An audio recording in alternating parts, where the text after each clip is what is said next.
Ladies and gentlemen, welcome back to the Double Take podcast. We know it's been a minute, but you know what? We got personal lives. First off, I moved out of my place, and there hasn't been much sports news. And you know what? You get it when you get it. Okay, this is a free program, and we want to give you that quality P, that quality PP, that quality public programming. You know what I'm saying, Marissa? How are you doing? The How you worst doing in fucking your episode. Niners in your Niners shirt on this lovely Wednesday? I'm doing good. Yeah, again, been a minute. Happy to be back, but there really hasn't been I feel like now there's a lot to talk about. We've been away for a little bit, We but like waited. also, yeah, but like had we done it the whole time, there's not really that much to talk about, so it's fine. Exactly. And I was also in the woods for about a week and a half. Oh, really? Cool. Sequoia National Forest, absolutely fucking gorgeous, just absolutely insane. But we're not here to talk about fucking the trees and the birds and certain substances that may or may not have been taken. No, no, no, no, Whoa. no, no, no, no. Allegedly. I We're here to guess. talk a little baseball this week because uh man, the Padres, it's been such a roller coaster this last month, man. I feel like the month of June, as we wind down, has been absolutely insane. It started off with four series in which we had the Cubs, the Mets, the Cubs, and the Mets, and we did not do particularly well. Our bats were really cold. We were losing games close, which gives me hope. But we did not do well. I think we did better against the Mets and the Cubs, but it was rough. And then we had a 9-game home stretch in which we swept the Dodgers for the first time since 2013. How about that? And we have just been the bats have been fucking exploding. We have won 9 of our last 10. And Cronenworth has absolutely exploded onto the scene. Jake Cronenworth hit 4 home runs in back-to-back games. So he hit a home run a game. And the Padres have cleverly called that place where he hits the Crone Zone. So right now the Padres are looking real good. We're up 2 games on the Reds right now. We have won that series. Game 3 tomorrow. But I just want to say the Padres, the competition hasn't been great. I mean, after we got swept by the Rockies, that felt like a low point.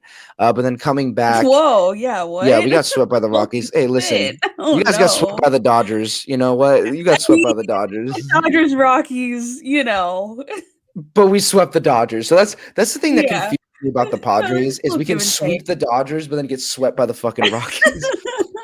But what that tells me about this team is it's a bad thing, but a good thing at the same time. When we need to make the play, when we need to win the series, Mhm. we're like the LA Clippers, right? We're down You win when it 0-2. counts. Yeah. That's when we win. Yeah. By the way, I know, quick side trick. Are the Clippers playing the Suns tonight, or is that tomorrow night? Do I have that confused? I thought it Let was me look that up. tonight. Oh, let's get a quick score update on that. By the way, even though I am from California, I am rooting for the Suns. I love an underdog story, and I think Chris Mhm. Paul deserves to eat. Dude, the Suns are going to the NBA Finals. Let's go. Yo! Let's Oh, go. wait, I didn't even. Let's Ah! go. Whoa! They crushed That's them too. They beat them awesome. 130 to I'm 103. looking at that. Holy shit, that's very cool. So congratulations Great news there. to the Suns for winning the NBA championship. Because yeah, I'm not even a big basketball fan, but like actually I think the Bucks have a shot. But if Atlanta wins, I think they're gonna get fucking destroyed. But I think the Bucks kind of have a shot. I don't know why people are writing off the Bucks so easy. They're just so inconsistent. But man, I think it's such a crazy story. Chris Paul's taking all these young kids and just running them through. But anyway, that's what the Padres remind me of. They remind me of the Clippers because they only freaking win when they're down 0-2. But one thing I want to talk about this Padres team, 2 players. One, I already talked about before, was Jake Cronenworth. Not only has he been hitting like an absolute stud, his like infield play has been unreal. It's been Gold Glove level. Like the plays he has won us games with his glove. And now he's winning it with his bat. He's playing very good complimentary baseball right now. Real quick, is he a second baseman? He's a second baseman, yeah. Okay, that's okay. Just making sure. So our infield is Machado, Tatis, Cronenworth. And Hosmer. I'm going to get so much flame. I'm pretty sure Hosmer's on first. Yeah, Hosmer's at first. And I think Pham is in. I don't know where Pham actually plays. I think he plays left field. I think I could be wrong. I'm a great Padres fan, I swear. But yeah, I feel Cronenworth got snubbed for the All-Star. I agree. Marissa, who replaced them, and do you really think there's a better second baseman in the National League who doesn't deserve to be on that team? Hold on. Let me see who's leading right now. Also, do you know who else the Padres have as their finalists right now? Just Tatis. Okay. Which I get. I mean, I don't think I think Tatis for sure. But if, like I said, before the show, I told you if Machado was healthy, I think people are like really underselling how good Machado's been this year. Not just as a glove, but as a bat. He's made some clutch hits, and I feel like every game I watch, like it's Machado hitting a double to like tie up the game, But yeah. Yeah. Okay, looks like Marcus Semien is currently leading with the fucking Blue Jays. Let's see what his stats are here. Okay. Let's compare. I don't know though. Fucking okay, so they have top 3 finalists right now for second base. Marcus Semien, which I understand. Jose Altuve, which fuck him, and D. Mayhew, which I can kind of see. Jake Cronenworth deserves to be in there. He definitely does. He's had an absolutely like lights out season. Like he should have at least, if he's not going to be like a starter second baseman, he should have at least, been a fucking all-star though. Yeah, he should have been. So I'm sorry. Again, this is how this Padres team is so exciting. It's actually gotten me back into baseball. The All-Star kind of works like it's different from the NFL because like the NFL, there's like the All-Pro team and then there's the Pro Bowl, right?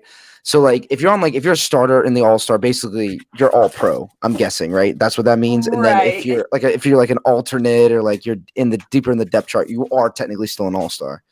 Yeah. So every team gets one All-Star.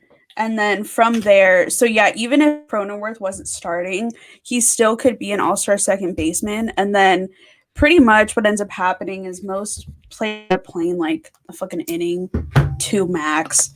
So it's kind of like a carousel just to get everybody in there. But yeah, so he could have at least, again, if he wasn't starting, he could have at least been a fucking All-Star because that's ridiculous. Okay, so Cronenworth. I mean, he. This is his breakout year for sure. I think Padres are just great when it comes to developing young talent. So Cronenworth, I think, has been a big part of our success. Another part is Tommy Pham, man. Like, let's talk about Pham. Beginning of the year, surprising too. Everyone in San Diego is writing him off. Like, get this bum out of here. Send him to AAA. He has been absolutely phenomenal. He's hit 4 leadoff home runs, as in home runs to start the game. Really? He has 100% earned his spot as a number 1 in that lineup, man. He just impresses me, man. I haven't really seen him defensively much, but like his bat has been hot. And I think Tommy Pham has had just like one of the best months of June you could have asked for. And that brings me to my greater point. I don't know much about baseball, Marissa. You know this. In my lifetime, and I've been watching the Padres since about 2004, I will say this. This is the most complete Padres roster we have had in my lifetime. This roster has depth too. That's the crazy thing. That's the thing I think people don't realize, right? Getting later into the season, especially into the postseason, depth really fucking. Just look at the NBA Finals right now, right? The teams that are healthy, the teams with the most depth are doing well. The Bucks, they got to stay healthy, right? Atlanta's crumbling because Trae Young can't play. The Clippers, I think, would have probably, had a much better shot of winning if Kawhi could have played. And the Suns, I mean, if Chris Paul and Devin Booker are on the court, man, the sky's the limit for them, right? So this Padres team, I mean, you look at the lineup top to bottom, it's a bunch of studs. Now, granted, Caratini at 8, Caratini's a great catcher, but he's not the best bat. But if you look at the lineup, man, Myers can slug it, Profar can slug it. You have actual depth when it comes to the lineup. And then defensively, that infield has been an absolute shutdown. I mean, Machado's a Gold Glove. Fernando's playing like a Gold Glove. Cronenworth, like I said, playing like a Gold Glove. And then Hosmer's great first baseman. And then, like I said, Caratini, great catcher. So like the infield is like a fortress of solitude. And man, yesterday against the Reds, Will Myers made a catch that was like the best of his career. So Profar, I mean, he's not the best hitter, but has made some insane plays in center field. So I just think as a roster, it's so complete. And then you got guys like Ha-Seong Kim that just came out of absolutely nowhere. So I think, Marissa, dare I say it, this is the Padres' year. This is the year. I think if you're betting out there and you want like a good return for your investment, bet the Padres to go all the way and win the World Series.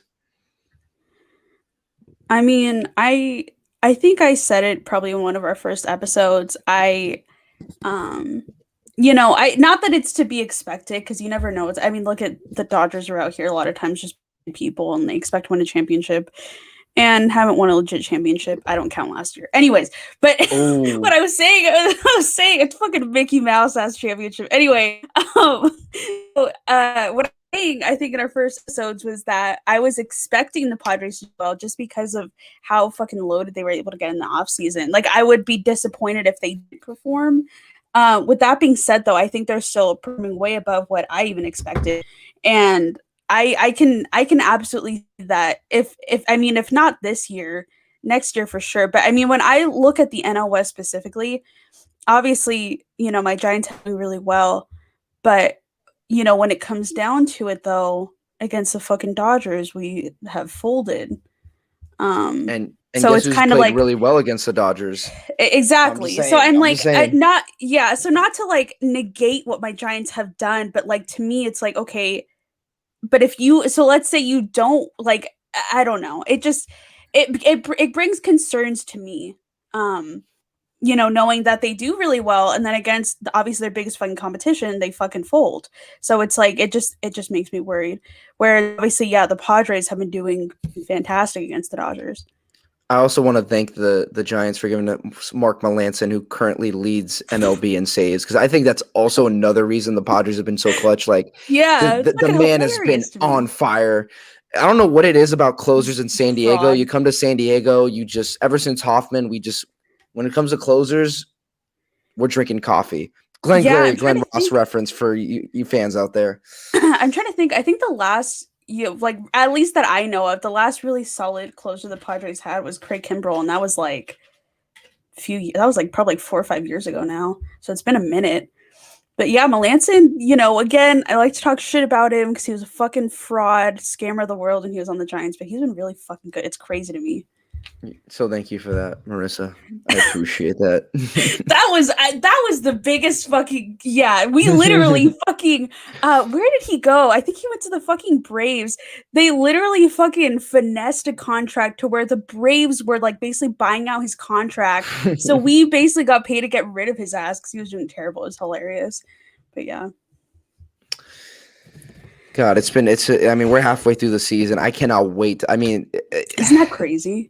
Right now, the NL West is what the AL East used to be, with like the Red Sox and the Yankees, where it's like whoever wins that division, whoever like comes out on top there is pretty much going to win the World Series. But man, I'm so excited for playoff baseball, man. Like, it's kind of like I'm also excited for the AllStar Break because baseball is an exhausting sport to watch consistently. Like, yeah, it is. Like, if I'm driving around in my car, I will listen to the Padres game if it's on. I usually work around the time like the game's on, so I will listen. I've listened to like the last like probably 10 games. It's so exhausting. It's like, fuck. I'm like listening to these games like, when's football coming back on? It's a lot. It's a fucking commitment. Yeah, I love baseball. We all know that. I don't fucking watch every game. Like, I'll keep track as far as like I'm getting alerts and shit. And like if I'm not actively watching it, like maybe I have it on and I'm like folding laundry or some shit, but like it's on, you know what I mean? Like I'll be doing other things. I'm aware of what's going on, but like I don't very often just sit and like watch a game. Like, it's just it's a bit like it's every fucking day. It's a big thing. It is exhausting. It's fun, but it's like, yeah. By the way, shout out to my boy Tony Gunn Jr. and the boys at 97.3 The Fan. They do a terrific job. Man, I didn't know Tony Gwynn Jr. was going to be such a good broadcaster. I really do enjoy him, listening to him call the games. He is actually very good. But yeah, I'm excited, man. I'm ready for the AllStar breaks. So we can fucking relax. And Tatis looks like he's getting there. Fortunately, Cronenworth got snubbed. But what are you gonna do? What are you gonna I'm do? surprised the Padres only have 3 finalists. I don't know how many the Dodgers have. I know the Giants have 3 finalists right now. I think the Padres only have one. Oh no, we should have Melanson should get. He leads baseball in saves. How is he That's not what I'm there? trying to figure out. Tatis is the only one? That's Let me fucking look crazy this to up. me. I swear to God, I looked Yeah, and all I hold saw on. was Tatis. Melanson's got to be there, bro. He leads fucking MLB. Um, Let me look at this shit. Let me look at this okay. scam. Max Muncy is a fucking finalist. Hate that for me. Okay, the Dodgers have 2, 3. Do they not have it for pitch? Why am I not Shit. seeing pictures? Why am I not The seeing Dodgers pictures? have the Dodgers have 5. They're Are you trash. shitting me? They're really Wait, these trash, are the though. finalists, right? Dude, what the fuck? Okay, hold on. The Dodgers have hold on. Where's the first one? Okay, so they Did have Max Muncy. Oh wait, hold on. Okay, yeah, they have Max Muncy, Gavin Lux, who's been really fucking good. Fucking Justin Turner. Um, Mookie why? Betts, Taylor. Shit. Okay, these are position players. Are you looking for the pitchers too? I'm looking for the pitchers right now. I cannot find the pitchers. Yeah, I'm finding. Hold on. Let's see. American League. All right. Designated hitters, catchers, National League.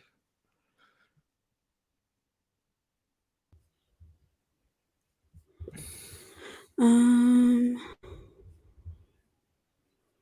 hold on here. Rate this podcast 5-star, folks. Yeah, dude, where the fuck are the pitchers? Hold on. Yo, wait, what the fuck? They really gave my. Yeah, if Tatis isn't first, yeah, you're tripping.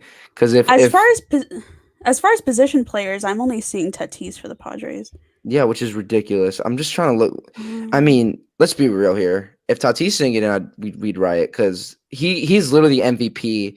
If Ohanti doesn't exist this year, because I'm sorry, that dude's your MVP right now. You can't pitch yeah, that well Ohtani's and fucking dude. lead Major League in fucking home runs. Where the fuck? I don't know. I don't fucking know. Yeah, did they not announce the pitchers? It doesn't make sense. Do they have pitchers in the I don't know. All-Star game? Yeah, absolutely. I literally don't know what the fuck's going on. Well, anyways, I don't know. But as far as position players go, the Padres only have 1, which is insane to me. Yeah, that is insane. I think Melanson will get it, and maybe Yu Darvish. He's been pitching pretty good, but definitely not Blake Snell. Definitely not Blakey. He's had a roller coaster of a year, and unfortunately Musgrove, he's been all right, but yeah, I think Melanson. What? Just a cute little no-hitter from Musgrove. He had one. Everyone in fucking baseball's had a no-hitter. Okay, no, but he had the first one, so his was coolest, I think. Yeah, he was the first one, so it wasn't like a thing yet. And then like a week later, it was like, oh, okay. Also, the first in Padres history, so that's the part I fuck with. Okay. Anyway, so this is a reminder. Once the pitching, I don't know, maybe the pitching voting separately. Vote all the Padres. Vote Melanson. Don't vote Snell. He doesn't deserve it. And then vote Tatis. Tatis should be runner-up for MVP this year, unless Ohanti gets fucking injured. But Ohtani. I don't know. Yeah. Whatever the fuck. Ohtani. The badass motherfucker. I don't know. The absolute icon of the world. That is it for baseball. And now, Marissa, I have very tragic news from the NFL. Oh no. It's gonna be some bullshit. Watch this. Ladies and gentlemen, there's no easy way to put this. The king is dead. The king is dead. Urban Meyer has made it clear that he is doubtful that Tim Tebow we'll make the 52-man roster. He said if it were a 90 guy roster, he'd make it. But this ain't college anymore. There, Urban. It's like, who could have predicted that Tim Tebow wouldn't make the fucking roster? Crazy to me. It's almost like it was a PR move to sell tickets in Jacksonville. Oh.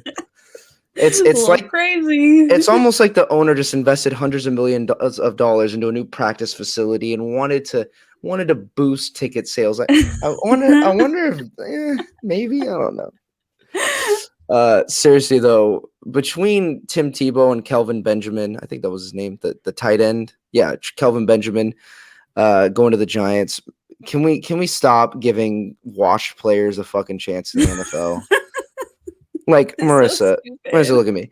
The amount of talent that is coming to the NFL now is absolutely insane. Like back in the day, you were lucky to get maybe 2 or 3 star receivers. Now you can get like 5 or 6 in the draft. Like, quarterbacks this year were insane. Like, the quarterback draft, you had 4 legitimate options, in my opinion. I think all 4 of those dudes in the right system could be studs. That was such a fun draft. Maybe even like 5 or 6. Like I think even like fucking the Davis Mills, not with the Texans obviously, but Davis Mills could be really good. I think Kellen Mond even has a shot, and Lord knows. I was gonna bring him up too. Kyle Trask, I think, out of all like the non-first round quarterbacks, I think will be the most successful just because he's learning under Brady and he's gonna inherit. Actually, never mind. He's gonna inherit absolute trash because again, by the time he's ready to start, they will have no room in the cap. The cap will just be like he's gonna be getting high school players. They'll be able to afford those guys. You know. I can't wait to see Mac Jones absolutely thrive.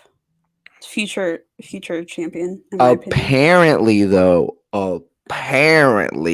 news from camp, Mac Jones is looking good. They're saying from camp, Mackie Jones is looking good. Not Mackie Jones. Mackie Jones, mac and cheese, as Cam Newton has called him. Could blossom because the news from camp is that Mac Jones, man. Watch out for this guy. Fucking guy. But yeah, man, can we stop? Like this is actually a real discussion here. With the talent in the NFL has never been better. Like Justin Jefferson did not exist. Like rookie receivers never break. Usually it's the running backs that break out. Right? Like rookie running backs breaking out has always, it's happened tons of times, like it happens every year. Like I think it was Jonathan Taylor last year. Josh Jacobs' his rookie year broke out. Like it happens all the time, but receivers, you just don't see it happen. And you had Justin Jefferson light up the lead. You had Chase Claypool. So why are we bringing back Tim Tebow? Like, why is he even an option? Like, and this is going to sound fucked up to say, but like, that's why I don't think Kaepernick's coming back. Like, look at how talented the fucking quarterbacks are in the NFL. Like, look how talented the quarterbacks are in the NFL. The Patriots have a former MVP, and they're getting Mac Jones, right? Like, the Raiders are talking about getting rid of Derek Carr, who's been throwing for 4,000 yards, like, consistently every year. Like, Derek Carr has never been the problem for the Raiders, right? And they're talking about getting rid of him, right? Like, the quarterback, fucking Patrick Mahomes, like, is in the AFC Championship game his second year. Like, Justin Herbert is putting up like top 10 numbers his rookie year. The talent has never been greater. So can we stop with the old farts? Okay. The NFL is faster now. It's more intense. It's more athletic. 36-year-old Tim Tebow was never going to make a fucking comeback. Okay. It was never a serious fucking option. It was never a serious thing. So why bring him in? Like, why? Like, and here's the thing, like, you don't need him for tickets either. Like, this is the thing that blew my mind. You have Trevor Lawrence, who's a generational quarterback who, I mean, Florida's in the South, Clemson, big Southern power. Like, he's going to be recognized. Urban Meyer's a god in the South. Like, dude, do you really need, like, people are going to buy tickets to see Trevor Lawrence and Urban Meyer. And you need I don't Tim understand. Tebow too. Yeah, what is the logic that, given all that, people are supposed to fucking jump out of their fucking seats, fucking Tim Tebow's coming back, gotta buy fucking season ticket. Like, whose fucking thought process is that? Probably somebody's out there, but I mean, the majority of the people that are fucking seriously, like, know what the fuck's going on are not thinking that way. This is your man's, yeah, Jacksonville. This is your man's. The fucked up thing is, and this is a bold prediction, I do think Jacksonville turns around as a franchise. I really like in 5 years Me they're too. gonna run the AFC South. Why? Let's look at this division, shall we? Okay, the Titans. Mhm. Derrick Henry for the next has like 2 more years of just absolute domination, and then maybe a year or two of being good. And this is not a knock on Derrick Henry. It's just the type of running back he is does not last long, right? Like an Alvin Kamara, Austin Eckler, Tyreek Cohen, they last because they're finesse backs, they're pass catching backs. There's a reason Darren Sproles played for how many years, right? Derrick Henry is so used, gets so many carries, like he's not going to last that long, right? So I think the Titans are too Derrick Henry dependent. Their secondary doesn't scare me. Their pass rush, it's yet to be seen. They're not really a dominant team. The Texans, I don't know what to tell you, Texans fans. Like, it's going to be a while, bro. Like, you got to get a new owner. Like, it's everything, top to bottom. Like, Marissa, say one positive things about the Texans. Name one positive things about the Texans. Not name Laramie Tunsil. Literally, as you were saying that, I was saying liquidate the franchise. So yeah, just get rid of it. Just get rid of it. Just let it go. Okay, right? So, and then what's the other competition? The Colts? Now, if Carson Wentz isn't good, we got a problem. Yeah. Because then what the fuck are they doing at quarter? They're like one of those teams, and the NFL has like 3 or 4 of them. I would put like the Vikings in this category, the Bears, Kansas City for a few years before they got Mahomes, where they're not good enough to like make a Super Bowl run, but they're not bad enough to get a good draft pick. You know what I mean? Like they're in that like 13 to like 20 range. Like they can actually make the playoffs. They just like they're that team that has like that ready set roster, but they just can never get the quarterback right. And that's what it feels like for Indianapolis, which should have been a dynasty. I mean, Andrew Luck was a generational talent, but they just couldn't protect him. Yeah. So if Carson Wentz whiffs, that's another couple of years where they're not going to be a Super Bowl contender. So I mean, Jacksonville, this division's wide open, man. I think, and look at the talent in Jacksonville. They got some fucking weapons on offense. So, watch out for Jacksonville, folks. So that's kind of it for the end. There's not much going on. Aaron Rodgers hasn't farted in a minute, so no one's talking about that. God damn it. Just PFF is like releasing lists and shit of like, best third running back. It's just a bunch of lists and speculations. Yeah. Although I will fucking say Pro Football Focus made a list of the top 10 quarterbacks for 2021. Okay. Guess who wasn't on the fucking top 10 list? Wasn't? Guess who wasn't? Who? Someone who PFF ranked 9th last year. Justin fucking Herbert was not on the top 10 list. Where the fuck we go? Guess who beat him out? Yeah, who beat him out? Baker Mayfield, Kirk Cousins, and Derek Carr. Go fuck yourself, PFF. Go fuck yourself. Herbert last year as a rookie with the worst O-line and Anthony Lynn outplayed fucking all 3 of those bums, okay? Outplayed all of them. They completely upgraded the O-line and they completely upgraded the coaching staff. You are fucking high if you don't think Herbert's a top 10 quarterback. He was a top 10 last year. Like, and he was only in his rookie year. Like, what are we smoking? Okay. But it's okay. I'm going to Vegas this weekend. I'm putting 100 down. His MVP odds are at plus 2,000 right now, Marissa. Plus 2,000. Wow. If I put $100 bet down, I'm getting over $2,000 in return. Like that's the easiest money you can make. Like that is the best. Like that's crazy. Risky bet I would put right now is Herbert for MVP. That's just $100. You never know what you can get. Like if you got the money, throw it in. So yeah, PFF, man, fucking fuck them. Anyway, I want to get to. Listen, the football news is slow. We're going to be talking about baseball. I want to break down the 2 teams we talk about the most, the 49ers and the Chargers. So these next couple of weeks, we're going to get into analysis of these teams, like what their weaknesses are, strengths, their schedule, how we think the season's going to play out. We're going to get into the nitty-gritty of the San Diego Chargers. Yeah, fuck the LA shit. And the Yay Area 49ers. So this week, we're going to talk about the top 5 breakout candidates for each team. Marissa, the way we're going to do it, we're going to count down from 5 to 1. I'm going to say a player. I'm going to say why they're going to break out. And then you're going to say a player and you're going to say why they we'll go break back out. And forth. Yes. Okay. So the first players for the Chargers that I think will have an absolute breakout season is Michael Davis. We just signed him to a contract. He showed signs of being a playmaking corner. And Marissa, that is what the Chargers need. We need playmakers, okay? This team was abysmal in making turnovers last year. When Bosa was out, abysmal at creating a pass rush. And I think that's why the Chargers ultimately didn't have an elite defense last year. We just weren't able to make turnovers, and we weren't able to attack the quarterback. And Michael Davis showed signs. But the reason that I had paused for signing Michael Davis is he wasn't a great cover corner. I saw Davis too many times. Like, I just saw someone running, opposing fucking receiver ahead of him, rushing it for a touchdown. Oh, there's fucking Davis again. I swear that's all I saw him doing.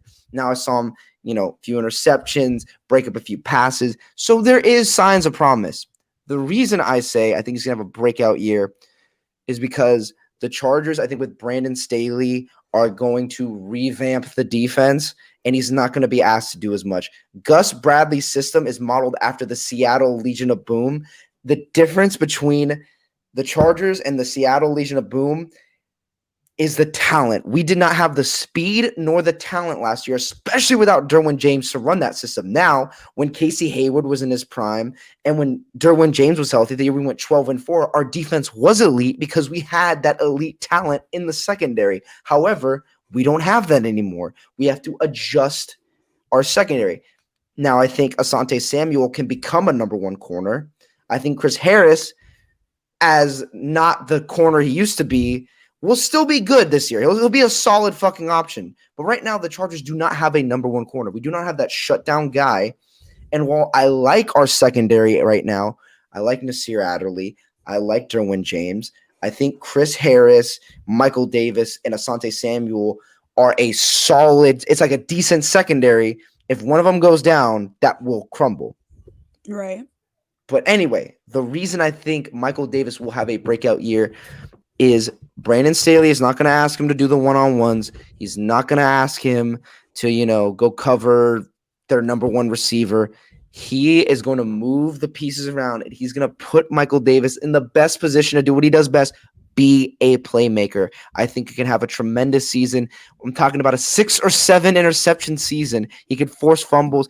And honestly, I love him like as a playmaker. I don't love him as like a every down Jalen Ramsey shutdown corner. That's not him.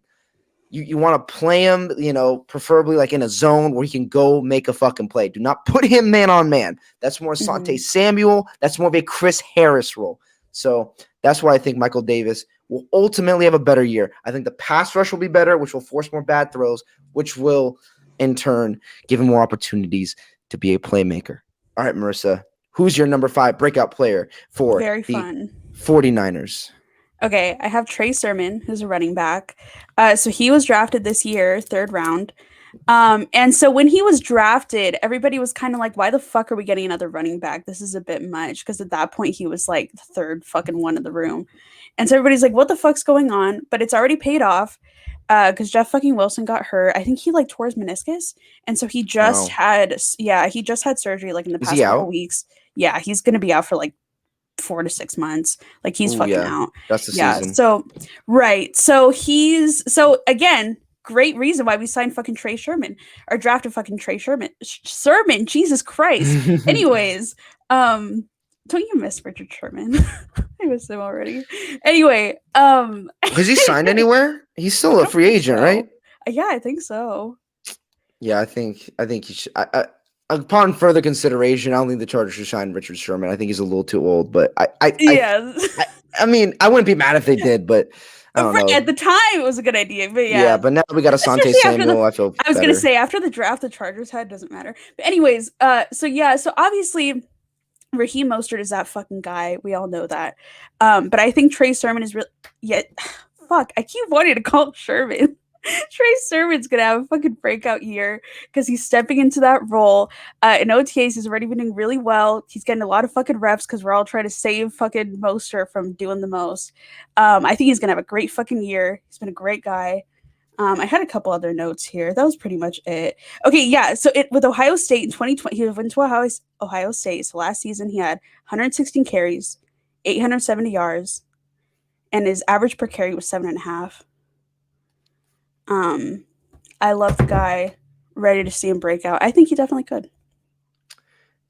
I love the pick just because San Francisco's a power running team. Let's get that first and foremost. They are a run centric team, so having multiple running backs is always smart. Second off, that's the direction the league is going. Is very few teams have a workhorse back. Like the only teams I can think of really would be like the Steelers and the Titans. Like most teams are using multiple backs just because A, running backs don't last that long, and B, it makes running backs' careers last longer because you have your power back and then you have a finesse back. Austin Eckler, I think, is at his best now, but he broke out because Melvin Gordon was that every down back, and then you have that finesse back. Now, I think what you're seeing the transition to is where the finesse back can also run now and again and isn't just like a third down back. Like back in the day, it was, LT first and second down. Okay, let's bring in Sproles to catch the ball. Now, offense is more complicated. They're mixing it up. Now you might see Mostert on a first down instead of like a third down. You know what I mean? Mm-hmm. So, and by the way, this is why I think the Chargers drafted a running back. I mean, we drafted him a little too late, and that's why I think the Chargers should pick up like a Todd Gurley. So we have that power back right now. It's 3rd and 2. I've always thought, 3rd and 2, throw the fucking ball. But if it's sometimes you just gotta pound the ball and fucking get sometimes you have to run up the middle. Not like I don't like doing it, but like you have to do it sometimes. You gotta move. You gotta keep them guessing. Right now, the Chargers, we need that back.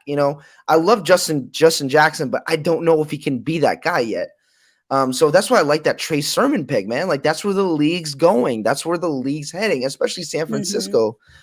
I had a buddy, shout out to Corday Snell. He's a comic friend of mine. He also has a sports podcast. He actually predicted Trey Sermon to be Offensive Rookie of the Year, believe it or not. That was his biggest prediction. A lot of people really like him. I think he's looked great. Yeah, you guys are going to look like Vikings fans when Trevor Lawrence wins it over him. But you know what? I think he'll definitely be in the conversation. Okay, that's a great pick.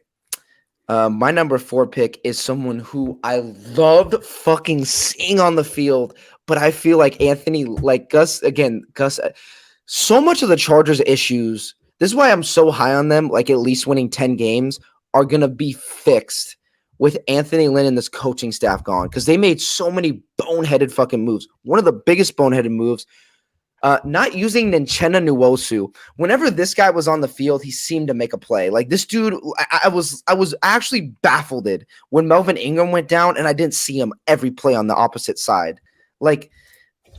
It seemed like he was on a snap count because every time the guy was in the game, he's making some kind of tackle and he's getting some kind of pressure, So Nuosu Nuosu, edge rusher, I think will out of all the most guarantees, I can say Nuosu Nuosu will be that guy. Now I don't have him higher on my list because I don't know how well he's gonna be. Right? I think he can be like I said, like a 6 to 7 sacker. He's not gonna get the majority of the sacks. It's gonna be Bosa. Bosa's gonna eat.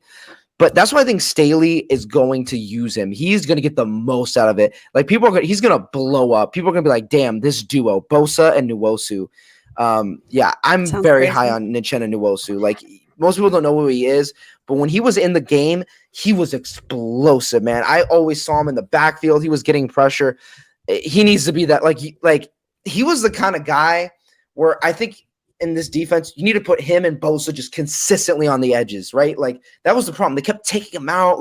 Some games he'd get in for 15 snaps. I'm like, what is wrong with you guys? They'd put him in coverage. It's the dumbest shit I've ever seen. So yeah, I got Nuosu at number 4. All right, Marissa, who's your number 4 guy? All right, my number 4 is gonna be.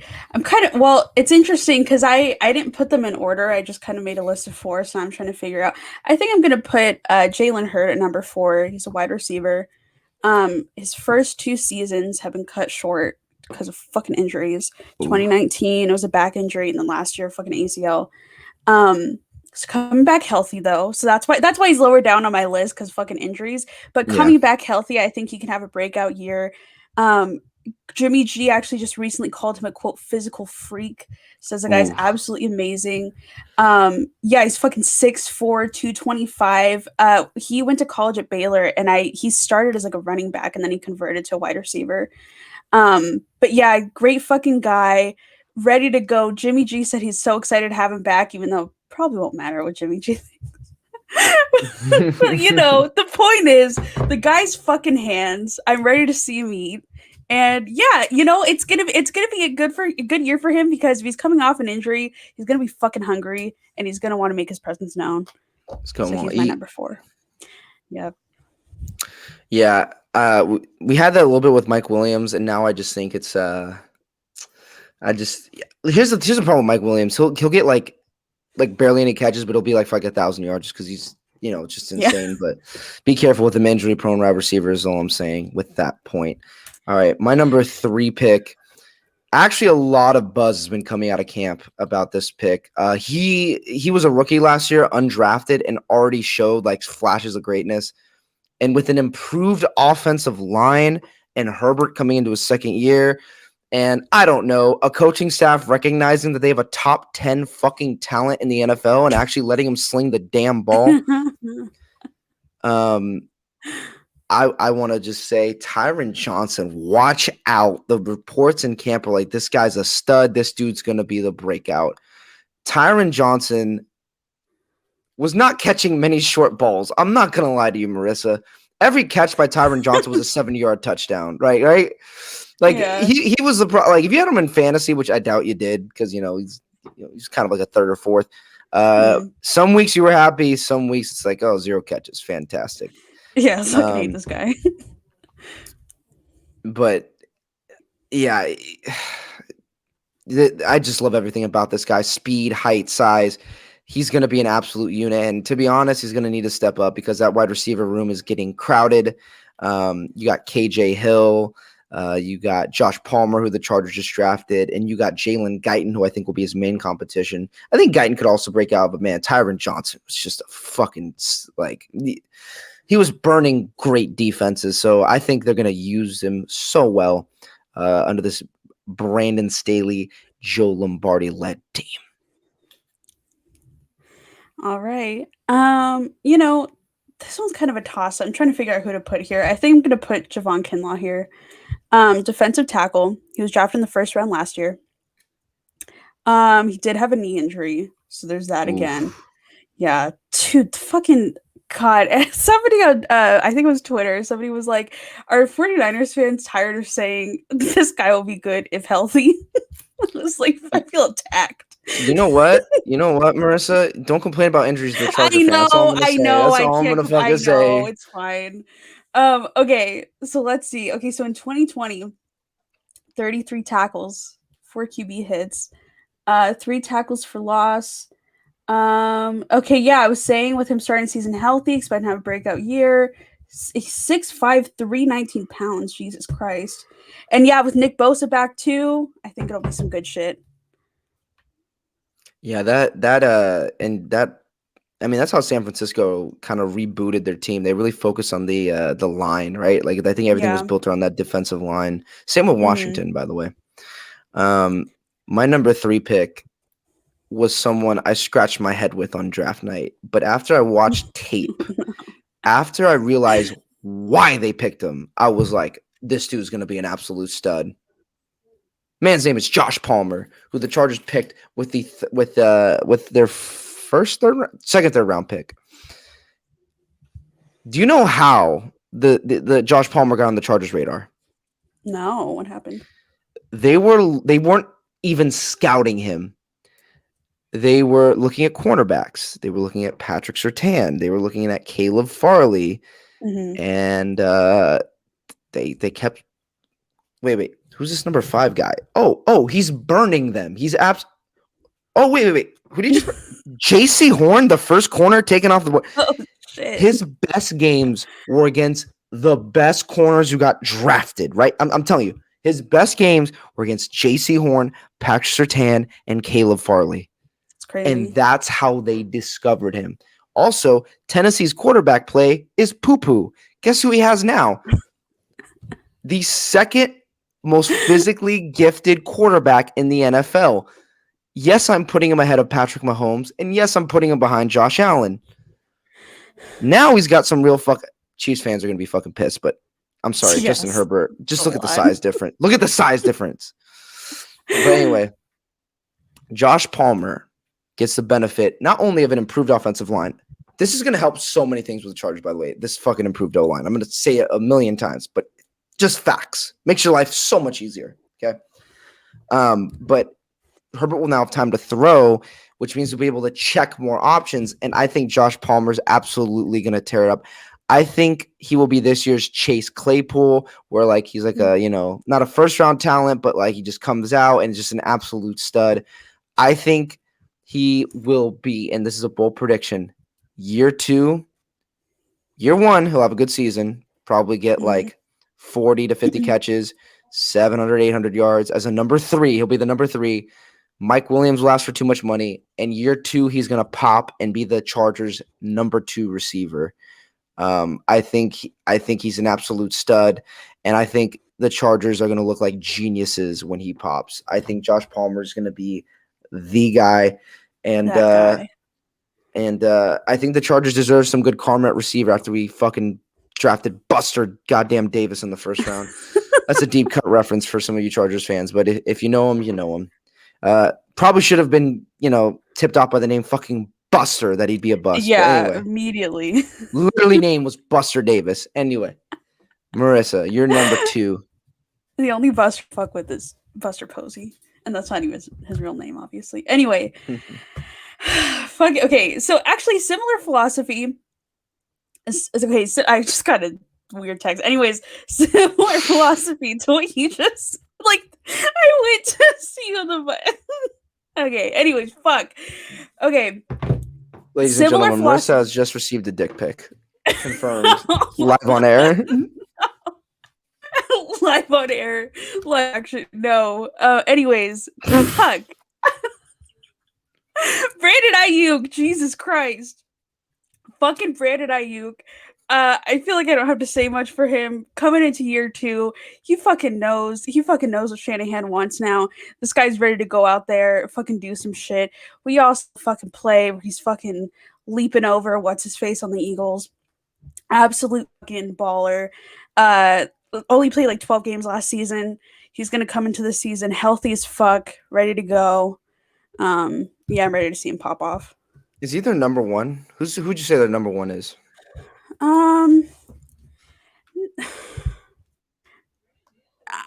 He's like up there. He's definitely. I'm still confused why you guys got rid of Emmanuel Sanders. I don't know why teams keep getting rid of him. He's a solid receiver everywhere he goes, and teams just keep getting rid of him. Like he played for the Niners for a year, then he played for the Saints for a year. He's been nothing but consistent, and now he's on the Bills. Like you guys should have kept Emmanuel Sanders. Hot take. Yeah. I kind of agree with you. Yeah, I don't know. I mean, Brandon Ayuk's definitely exciting. I would say he has say higher upside. What? He has higher upside for sure. Yeah. So I'm not totally mad at it, but Aiyuk popping off, fucking Tebow out there. I feel good. I'd say Tebow's your number 1. Yeah, I'd say Tebow and then Aiyuk. That's what I was gonna say. But that's a good combo. Tebow and Brandon Aiyuk, I think are.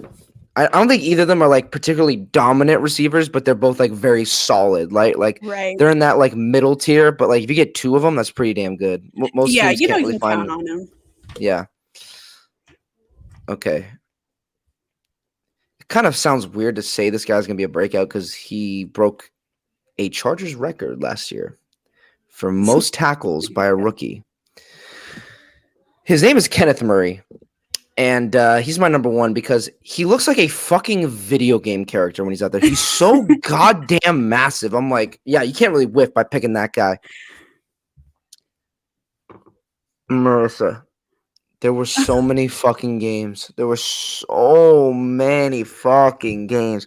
And Drew Tranquil commented this at practice where Gus Bradley would fucking put Kenneth Murray in coverage. So many games. Be like, yeah, go cover that tight end. Yeah, go cover that running back. And I'm like, are you fucking kidding me? Yeah, what are we doing? He is not a coverage linebacker. Blitz this guy. He could have had fucking 4 or 5 sacks, right? And as a middle linebacker, that's a pretty damn good stat. Rush Kenneth Murray. Who the fuck is blocking him? Who's blocking this man? He rushed in college. That's why you drafted him. And it drove me fucking crazy. In the Brandon Staley system, he's going to use every pass rusher he can. And I'm telling you, Kenneth Murray is going to lead this team in tackles, and he's going to probably have 4 to 5 sacks. He is going to be an absolute stud, and he will become a corner piece of this defense. When people talk about this defense, they talk about 2 players, Bosa and Derwin James. Next year, praying to all gods that Derwin James stays healthy, you're going to hear Derwin James, Joey Bosa, Kenneth Murray. And that he's going to break out. He's going to be like Gus Bradley. I've never seen a fucking coordinator waste such talent. Like they put him in coverage against tight ends. I'm like, every fucking play. Totally wasting this man. This man is a video game character, and you're having him covering a tight end too. Are you fucking stupid? What a fucking mess. All right. So we're at number 1 now, correct? Number uno. Okay. I feel like I know who he's just going to be. Yeah, I was going to say, I feel like mine's pretty obvious answer. We fucking know what it is. Fucking Trey Lance. This man is about to fucking pop off. You know what I still can't get over? I still can't get over his fucking draft night drip. This man was out here looking absolutely fucking drippy. We fucking talked about him enough. He's fucking. I'm ready. I'm ready to see some shit. I'm really excited now. This conversation just made me so excited for football. I'm like, oh, when is football coming back? But like, this made me legitimately excited. And now you're sad because now you gotta wait till August. But it's close. Yeah, it's close. August. I'm gonna have to play some Madden after this. Do you have Madden? Yeah, I fucking love Madden. Which Madden do you got? The 2021. Does Madden have crossplay? I don't know. I would think so. You'd kick my ass in MLB. I would whoop some ass in Madden. I was a fucking. That's all I played as a kid was Madden, but I can't play anymore. I get so far. I've broken so many remote controls playing Madden. That game just raises my blood pressure. That game fucking like I am an uncomfortable person to be around playing that game. Yeah, when I first got my PS5 like a couple months ago, I was playing it like every fucking night, and it's been a minute because it was just a lot. But I'm really in the mood to play it now. I will say this though, Marissa. What? And you're not gonna like this take. You're not gonna like this take. I feel like I'm kind of numb to your takes now, though. Say Jimmy G goes out like week 1 or 2, and they put Trey Lance in, right? Yeah. And Justin Fields is gonna start week 1. Let's knock off this talk that Andy Dalton's gonna start week 1. Trey Lance has 3 of the top 5 selling jerseys in the NFL. The fans fucking speak. You mean Justin Fields? Justin Fields, sorry. Justin Fields has 3 of the top 5 selling jerseys. 3. That's so crazy to me. The different variants. Chicago, you guys have a strong fan base, one of the strongest in the NFL, and they're fucking tired of Andy Dalton's. Nice guy, mediocre quarterback. They're tired of mediocre quarterback play. Mm-hmm. Put in Justin Fields. He's going to be this year's Justin Herbert. As I have said multiple times, he will be the best rookie quarterback this year. Hands down. I agree. That's what I'm saying, Marissa. I still believe the Niners messed up. I still think Justin Fields is a better talent than Trey Lance. I agree. I think Trey Lance can be amazing. Trey Lance is more developmental. And let me give you a comparison, right? It'd be like if imagine Justin Herbert and Josh Allen were in the same draft, right? Mm-hmm.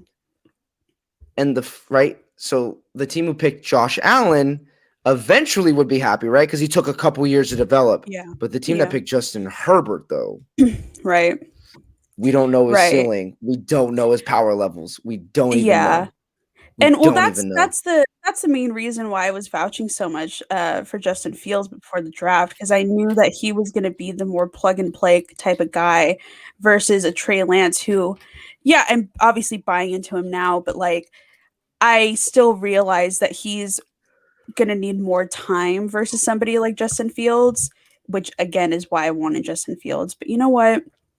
We move on. Am I still sad? Yeah. Um, it's gonna suck though. It's gonna suck seeing him do really well. Because I know he will. I fucking want him to, but like, I'm just like I fucking pushed so hard that it's like he just has that spot in my heart now, and I'm just like have to deal with it. But you know what? I'm fucking happy about Trey Lance. I trust the process. I'm ready, buying into it. I'm fine. But yeah, Justin Fields is gonna be that fucking guy. I'm just saying, look at all the other quarterbacks on draft night. They're all smiling. They're all happy. Mac Jones is like, how the fuck did I get here? But Mac Jones, literally. That fucking clip fucking makes me laugh like he's about to go on Shark Tank. that was very true. But you know what quarterback wasn't smiling? Justin Fields. You look at Justin Fields. I can't believe that. I cannot believe the way. Pissed.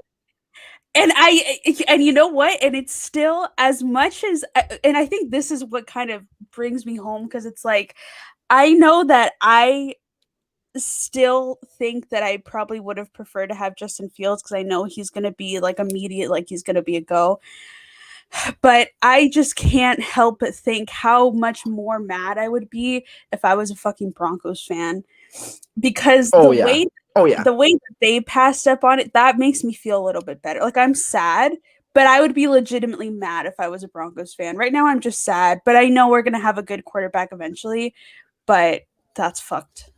Do you know how dumb Broncos fans are going to look if they don't get Aaron Rodgers or Deshaun Watson? They're going to look stupid. They're going to look so stupid. How do they sleep? Do you ever think about that? Like, how do you fucking sleep every night? Because I'm telling you right now, Justin Fields had a look like, he wasn't frowning. He was just like, like, what the fuck? No. He was just like, okay. Okay. Yeah, he's like, I got you. Okay, cool. All right. We're gonna see in September, boys. We're gonna see in September. I'm telling you, I think Justin Fields is the Bears are making the playoffs this year. I'm calling it right now. If they start Justin Fields week 1, they will make the playoffs, and they will be a fucking scary team in the NFC. With that defense and that coach, Matt Nagy can coach. They're gonna be scary with Justin Fields. I have high hopes for the Bears actually. With an actual like QB1, they're gonna be scary, man. All right, that's it for the NFL. That's it for Major League Baseball. Marissa, I'm tired. I kind of want to wrap this puppy up. I'm down. All right, Marissa's gonna go play Madden. I need a shower. I still haven't showered. I need to eat. I still haven't eaten. Oh, God. You're really about to die. I'm running on fumes. Marissa, it was fun coming back, talking. I really hope there's some news in the NFL. I need some tea. We need some tea to talk about in the fucking National Football League. But hopefully next episode I'm gonna prepare a little more, because we're going into analysis mode. We're in this kind of off season, and we'll talk a little NBA too. We'll talk NBA. Yeah. We'll get. I think it's gonna be Suns and the Bucks, because I don't think Atlanta without Trae Young. Although they fucking beat Milwaukee without Trae Young. How? I have no idea. But I have no fucking clue either. No fucking clue, man. Actually, never mind. It might, dude. If it's Atlanta Suns, it's a sweep in 4 games. I'm sorry. Even with Trae Young, they're not beating the fucking Suns. But this has been the Double Take Podcast. Don't forget to rate, share, subscribe, and until next time, peace.